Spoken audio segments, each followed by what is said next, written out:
ରାୟଗଡ଼ା ଯେଉଁଠାରେ ସମୃଦ୍ଧ ସଂସ୍କୃତି ଐତିହ୍ୟ ଏବଂ ପ୍ରାକୃତିକ ସୌନ୍ଦର୍ଯ୍ୟ ଭରି ରହିଛି।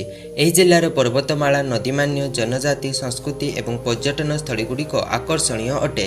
ଏହି ଜିଲ୍ଲାର ସୀମା ପୂର୍ବରେ କୋରାପୁଟ, ଉତ୍ତରରେ କଳାହାଣ୍ଡି ଏବଂ ଦକ୍ଷିଣରେ ଗଞ୍ଜାମ ଜିଲ୍ଲାର ସୀମାକୁ ଲାଗି ରହିଛି। ସୋ ଫ୍ରେଣ୍ଡସ୍, ଏହି ଭିଡ଼ିଓରେ ଆପଣ ଜାଣିବେ ରାୟଗଡ଼ା ଜିଲ୍ଲାର ଜନସଂଖ୍ୟା, ଭାଷା, ଧର୍ମ, ଜଳବାୟୁ, ଇତିହାସ, ଅର୍ଥନୀତି, ପରିବହନ, ଏଜୁକେସନ୍ ଏବଂ ପର୍ବପର୍ବାଣୀ ବିଷୟରେ।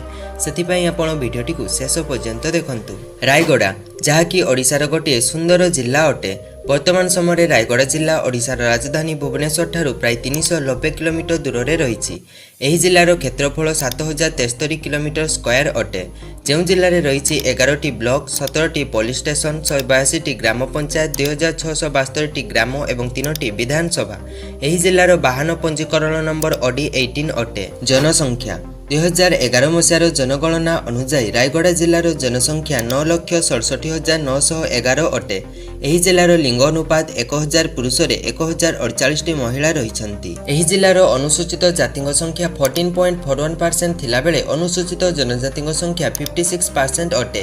ଏହି ଜିଲ୍ଲାର 15% ପପୁଲେସନ୍ ସହରରେ ରହନ୍ତି ଏବଂ ବାକି 85% ପପୁଲେସନ୍ ଗ୍ରାମରେ ରହିକି ନିଜ ଜୀବନଯାପନ ନିର୍ବାହ କରନ୍ତି। ଭାଷା ବର୍ତ୍ତମାନ ସମୟରେ ଏହା ଏକ ଅନୁସୂଚିତ ଜନଜାତି ବହୁଳ ଜିଲ୍ଲା ଅଟେ। ଏଠାରେ ଅଧିକାଂଶ ଲୋକ ଓଡ଼ିଆ, କୋଇ, ତେଲୁଗୁ ଏବଂ ସୋରା ଭାଷାର ପ୍ରୟୋଗ କରନ୍ତି। ଧର୍ମ ରାୟଗଡ଼ା ଜିଲ୍ଲାର ଧର୍ମ ବିଷୟରେ କହିବାକୁ ଗଲେ 92.72% ହିନ୍ଦୁ, 0.55% ମୁସଲିମ ଏବଂ 6.64% ଖ୍ରୀଷ୍ଟିଆନ ଧର୍ମର ଲୋକ ବାସ କରନ୍ତି।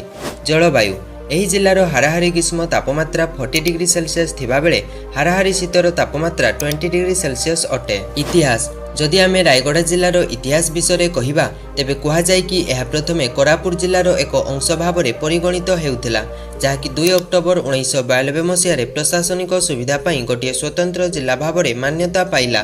ଏହି ଜିଲ୍ଲାକୁ ପ୍ରଥମେ ବିଶ୍ୱନାଥ ଦେବ ଗଜପତିଙ୍କ ଦ୍ୱାରା ଗଠନ କରାଯାଇଥିଲା ଏବଂ ଏହି ଜିଲ୍ଲା ମଧ୍ୟ କଳିଙ୍ଗର ଏକ ଅଂଶ ଥିଲା। ଏଠାରେ ସମୟ ଅନୁସାରେ ଅନେକ ରାଜାମାନେ ରାଜତ୍ୱ କରିଥିଲେ।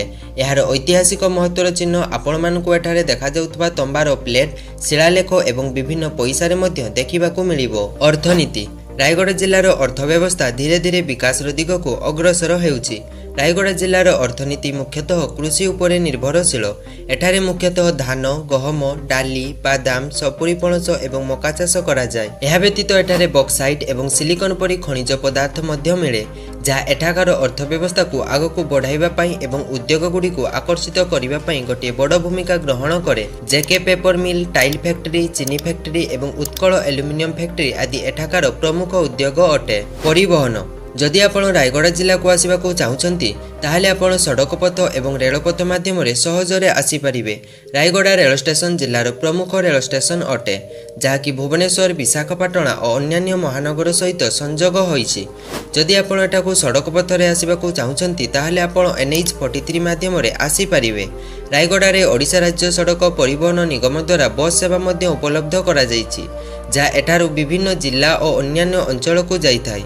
ଏହା ବ୍ୟତୀତ ଏଠାକାର ସବୁଠାରୁ ନିକଟତମ ଏୟାରପୋର୍ଟ ହେଉଛି ଜୟପୁର ଏୟାରପୋର୍ଟ, ଯାହାକି ଏହି ସ୍ଥାନରୁ 94 କିଲୋମିଟର ଦୂରରେ ରହିଛି। ଏଜୁକେସନ୍ ରାୟଗଡ଼ା ଜିଲ୍ଲାର ସାକ୍ଷରତା ହାର ହେଉଛି 51%।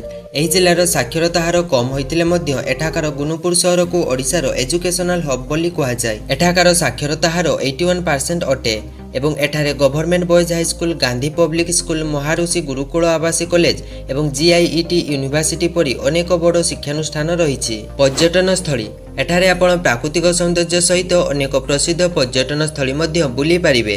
ଏଠାରେ ଆପଣ ହ୍ୟାଙ୍ଗିଂ ବ୍ରିଜ, ଦେବଗିରି ପାହାଡ଼, ମଝିଗରିଆଣୀ ମନ୍ଦିର, ମୀନାଝୁଲା ଶିବ ମନ୍ଦିର, ହାତୀପଥର ଜଳପ୍ରପାତ, ଜଗନ୍ନାଥ ମନ୍ଦିର ଏବଂ ଗଦଗଦା ଜଳପ୍ରପାତ ମଧ୍ୟ ବୁଲିପାରିବେ। ଏଠାରେ ଆପଣ ଐତିହାସିକ ପ୍ରାଚୀନ ସ୍ଥଳୀ ପଦ୍ମପୁର, ପାତାଳେଶ୍ୱର ଶିବ ମନ୍ଦିର, ଲକ୍ଷ୍ମୀନାରାୟଣ ମନ୍ଦିର, ସ୍ୱର୍ଣ୍ଣଗିରି ମନ୍ଦିର ଏବଂ ଦୁର୍ଗାପାଡୁ ଜଳପ୍ରପାତର ପ୍ରାକୃତିକ ସୌନ୍ଦର୍ଯ୍ୟକୁ ମଧ୍ୟ ଉପଭୋଗ କରିପାରିବେ।